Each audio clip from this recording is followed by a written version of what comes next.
they set this. They went into the sound stage where they were recording this and set up a massive frame. He basically brought out all of his toys and set them up so where he could hit them all at once. And for the first one, had this kind of a ring thing, and they would just tie all these drums onto this ring, and then that was one of the original quote-unquote rhythm devils. You know, you hear them call themselves the Rhythm Devils, or that section is called Rhythm Devils. The Rhythm Devils, the Apocalypse Now sessions. That's really where Billy and Mickey started calling themselves the Rhythm Devils when they did that soundtrack. And I believe that's when the Beam first came in. So. We'll get into the Beam in a minute as well. So I think basically it was just a natural progression. It's like, oh, we might as well take this on the road, you know. Mm-hmm. and it was a pain in the ass for the crew, man. I mean, we only use basically 2 different setups back here for our Beast. Theirs went through so many permutations until it finally came up with the one everybody's used to seeing in the pictures with the 3. When it started, like Dino said, it was a full circle, and there was like 11 toms hanging up there. And then they switched, there was 8 toms up there, and 8 roto toms, and these octobans that Dino had, that he had out there. There's one tucked right there, and there's one tucked right, I mean, it was just ridiculous, all the different setups of it they had. Made for some good solos, though. Oh, yeah, man. You know, for a while there, they figured out a way, and we never did it. I don't even have them out. We keep them on the ground. They figured out a way to hang conga drums from the damn thing. You know, in the early 80s, the conga drums were up a lot. They got it down to 3 big ones, but one of them was over here. 2, 3, and then Dino's rototoms were right here. It's a little closer, but there's 2 conga drums hanging in there, man. Those things are heavy, and they're this long. Yeah. You know, first of all, we couldn't even hang them here. The wall would get in the way. So we keep that stuff on the ground. You know, we don't by any means try to approximate exactly what it looked like or exactly what they had. For us, it's more about having those instruments still within arm's reach for the textures and the sounds. You know, design isn't so important. But this, what you see here now, is pretty much... This is such an iconic shape, we just kind of go with it. This is pretty much that traditional Beast that you always saw from them. However, theirs was their way drums. bigger. Yeah. Their smallest drum, these are the big 3, that's what we call them, even though they're not so big. Their smallest drum was bigger than this. You know, this one, the one in the middle. The smallest one was a 22, I believe. It was? Okay, their smallest drum was this size. The biggest one, I think, was a 28 or a 32. Yeah. Huge. You know, and then they were made out of steel. They were made out of cold rolled and they steel. were double-headed as well. Yeah. So before you go to the solo, how many of these extra percussion things, or even like you showed the glockenspiel on Ladyfinger's part, how many parts in the regular songs are you going to your percussion stuff? Rarely. It's pretty rare. Yeah, pretty rarely. For me, I'll go to that. Other than that, really not until the 90s, which we hardly ever touch.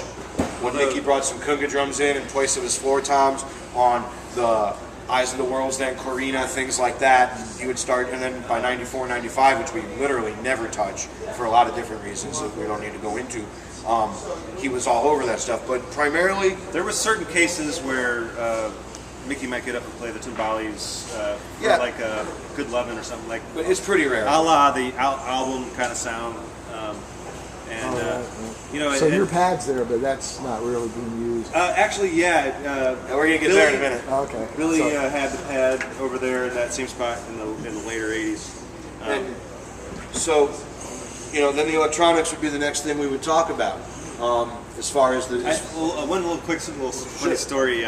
You know, sometimes we play like for instance, the place I'm talking now is San Francisco, and so we get some of the Dead crew will come and hang out. You know, that's Steve Parrish or something. Yeah, Kid being one of them, Kid Candelario,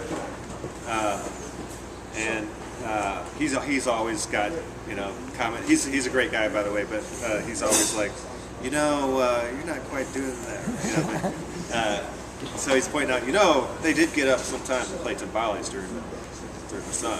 You know? But they're rare occasions. From the study that Dino and I have done, there's not much time where we're getting up from the kids during the show part. So most, you know, they had all this different acoustic stuff, and they used all that all the way through, obviously, from '79 till they quit when the Beast, you know, the Beast was there. Actually, in '95, Mickey didn't even have the big 3 up there. For some reason that year, they decided not to use them because he was doing a lot more electronics and a lot more loops, which we're also going to get into in a minute. But I believe in '86. Would that be right? '85?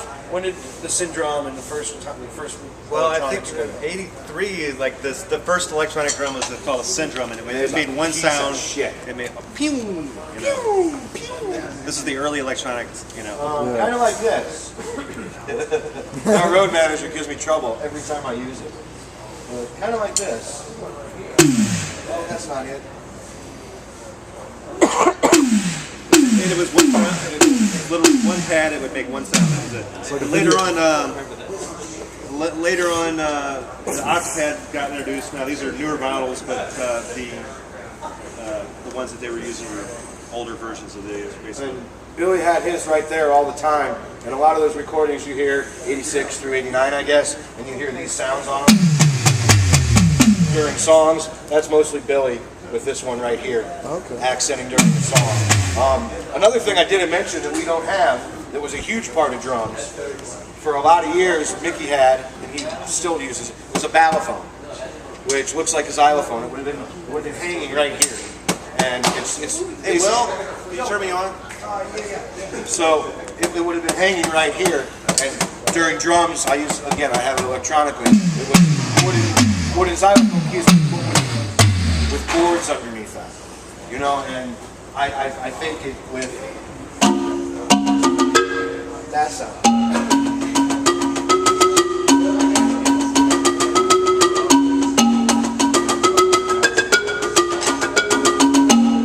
You heard that all over drums in the '80s, and Also, Mickey played it amazing. He's a phenomenal ballophone player. I fake it. He really knows what he's doing. by the way, this particular unit here has the sounds built into it. The original one was just a pad, a controller pad, which means it didn't have the sounds in it. You had to hook it up to something that makes sounds. And so, you know, you can hook it up to any kind of sound generator, synthesizer, whatever. That's what MIDI is all about. And so that's what they did initially. But we have these. This is a lot easier to deal with. You know, modern technology has come a long way. So we have to do things with different technology to do what they were doing back then with not as good of technology, you know. So the equipment we're using to replicate what they were having, I say replicate, but it's still us playing, obviously. We're not regurgitating. We're replicating sounds and then improvising ourselves. I think you found that out about all of us in the band. That's what we're doing. But we're using different equipment to replicate what they were doing. So by no means is what we're using what they used. And Same they end had an additional crew member that was basically in charge of Feeding them sounds. helping them out with the whole, you know, sound. Yeah, basically feeding them sound.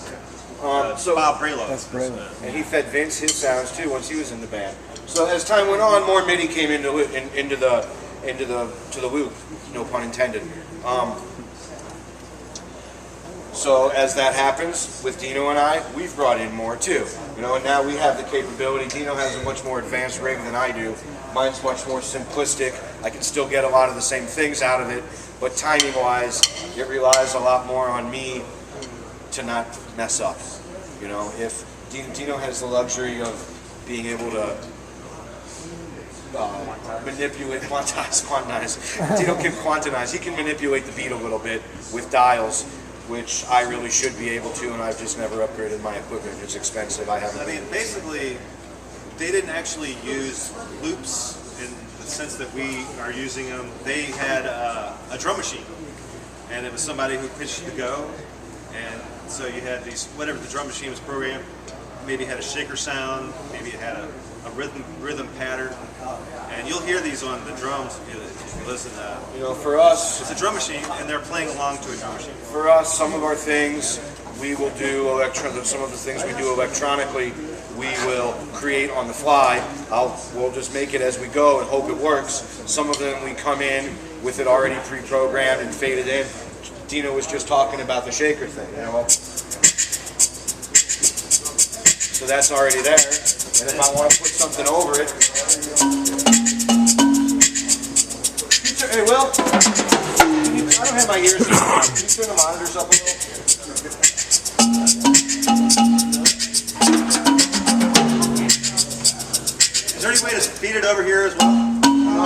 my gears in. Give me just a second, fellas.